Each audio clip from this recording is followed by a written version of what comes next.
We go back to the moment after Peter saved Flash with the help of Doctor Strange. He thinks that Flash is going to steal Gwen from him, and then he gets so angry that he forgot to take photos of the whole event that he throws his camera off a building, forgetting how expensive it is. Luckily, it's saved by a man named Martin Blank, who vaults up to the rooftop and reveals his admiration for Spider-Man. But when Spider-Man returns the admiration, amazed at how nimble the man is, Martin refuses to accept the praise. Everyone knows he's an ugly, creepy-looking freak. We're reading every Spider-Man ever, and this is the Amazing Spider-Man issue 110, The Birth of the Gibbon. And that night, as Martin lies in bed, we learn of his past. He was an orphan that was unwanted, which is why his surname was Blank. And the other orphans would laugh at him, call him a monkey because of how he looked and his penchant for climbing.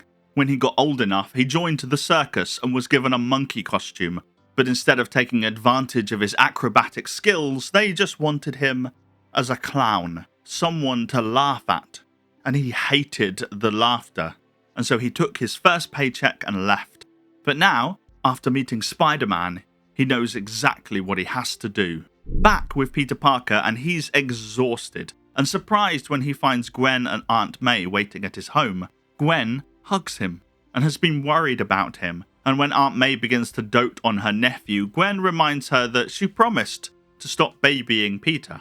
Before Peter can understand what is happening, he falls asleep, missing Flash Thompson's arrival and missing Gwen admonishing Flash when he makes a gentle jibe at Peter's expense, missing her saying that he's the only man that she'll ever love. He does, unfortunately, wake up just long enough to see Gwen leave with Flash, and he believes himself right, that Gwen is leaving him, and he has nightmares about that reality, losing Gwen and losing Aunt May. He wakes 12 hours later, convinced that he's lost his girl.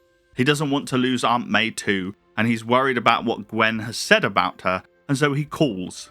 At home, a letter waits, addressed to Peter, but he gets no answer on the phone. Worried about his aunt, Peter leaves, swinging away as Spider-Man, but he doesn't get far before he's stopped by Martin Blank, now the Gibbon, and wearing his monkey costume. He wants to be Spider-Man's partner, to help him fight crime, and Spider-Man laughs at him, laughs at the costume, laughs at the idea of him wanting to help Spidey, and Martin Blank hates people laughing at him.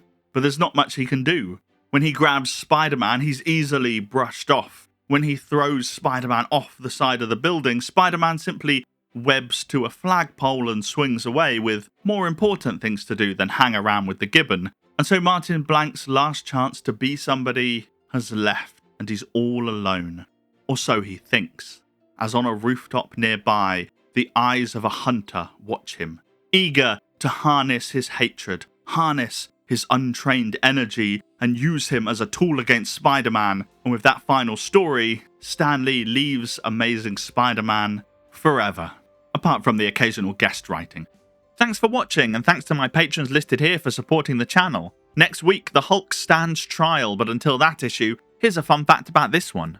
This is the final monthly issue of Spider-Man that Stan Lee wrote, and the story is continued by Jerry Conway. It was almost his final monthly issue of anything that he wrote, but that would be Fantastic Four issue 125, released a month later.